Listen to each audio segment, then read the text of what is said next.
Trending at usap-usapan nga ngayon sa SOCMED, Angelica Yulo kinikilala muli dahil sa kanyang pagiging isang dakilang ina.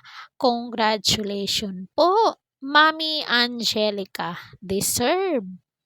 Kinilala ng Philippines Distinct Men and Women of Excellence Award ang pagiging isang ina ni Angelica Yulo.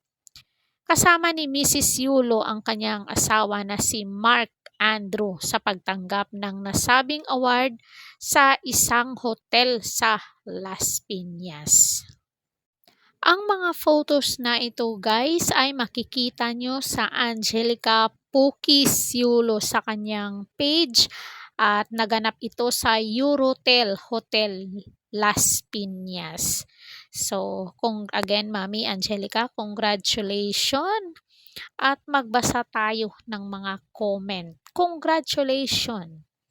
Congratulations to everyone. Well deserved, not only a great mother but also a loving daughter. We all can learn from her. A fan from South Carolina.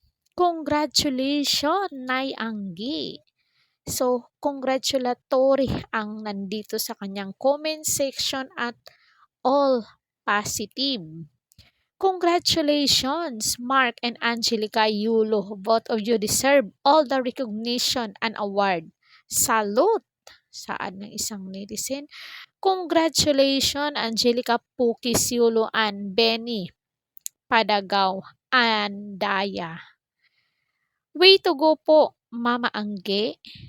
Sabi ng isang fan. So, wala namang basher dito ni Mami Anggi. Lahat po ay nag-congratulate na deserve naman talaga niya. Biruin mo 3 anak na gymnastic.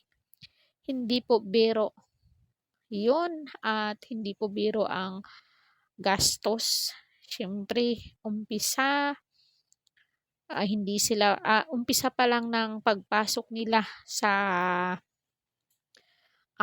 pagiging atlitang Pinoy, napakalaking hamon ng pagiging isang ina. So, comment down kayo dyan mga marites kung ano ang sa inyo dito. Don't forget to like, share, and subscribe. Kung bago pa lang kayo dito sa aking channel, please hit the notification bell para updated or ma-notify kayo sa ating mga latest upload sa YouTube, Caridad Official TV. Hanggang sa muli. Thank you so much.